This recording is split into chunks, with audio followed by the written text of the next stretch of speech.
YouTube でとにかく人を褒めなさいって言ってたもん。そういう動画見たもん。だから人を褒めまくってんねんっていう人、注意してください。待ってください。闇雲に人を褒めないことです。そして褒めすぎ注意です。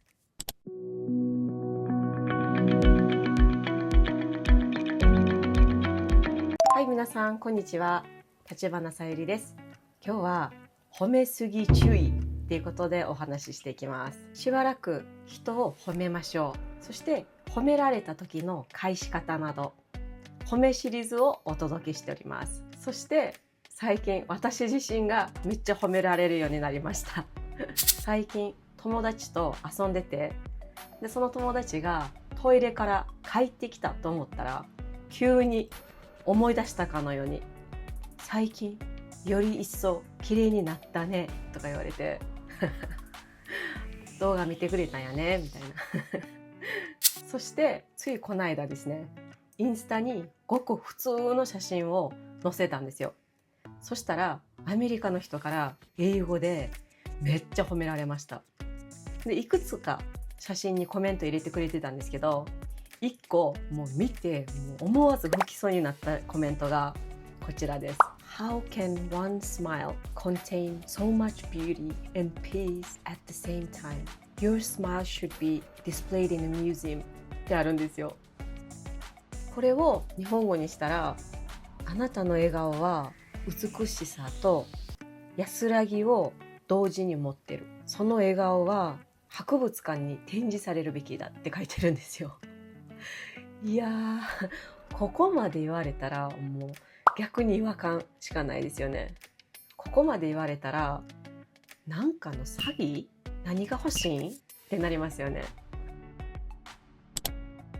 もちろん人を褒めなさいとずっと言ってるから、周りに褒めてくれる人が増えたのはありがたいことです。でも同時にこうも思いました。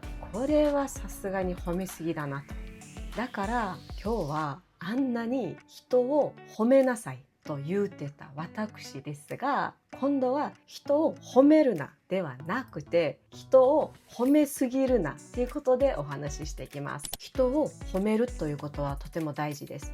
でもやりすぎたら信頼を失ってしまいます。はい、ではここから人を褒めすぎてしまうと逆効果になるサイン3つお話しします。はい、ではまず1つ目です。具体性がないことです。例えばわーすごいって言われたら、それはもちろん嬉しいですよね。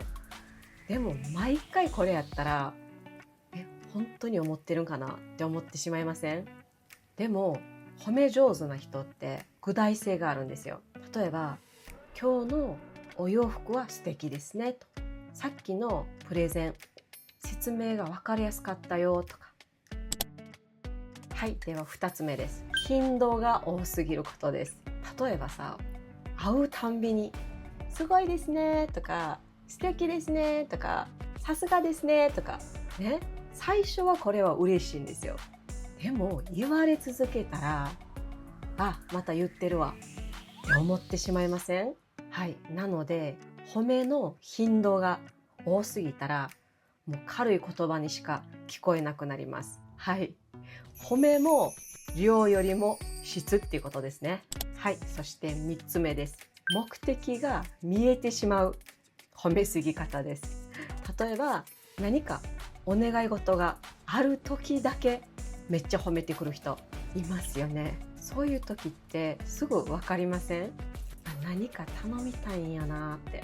これはもう大きなミスですよね。すぐ信頼がなくなっちゃいます。褒めるってことは相手を大事にしている証拠、そして相手との関係を大事にしている行為なんですよ。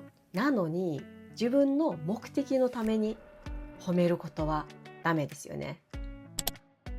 はい、では今日のお話をまとめます。人を褒めるっていうことはとても大事なことです。でも具体性がない、頻度が多すぎる、そして目的が見える、この3つが揃ってしまうと、褒めの言葉が褒めの言葉ではなくなって、逆に信頼を失う羽目になっちゃいます。 YouTube でとにかく人を褒めなさいって言ってたもん。そういう動画見たもん。だから人を今褒めまくってんねんっていう人、注意してください。待ってください。闇雲に人を褒めないことです。そして褒めすぎ注意です。はい、皆さん今日の動画いかがだったでしょうか。今日のお話が皆さんの人間関係を良くするヒントになれば嬉しいです。そしてチャンネル登録といいねボタン、そしてコメントもぜひお待ちしてます。ではまた次の動画でお会いしましょう。さよなら。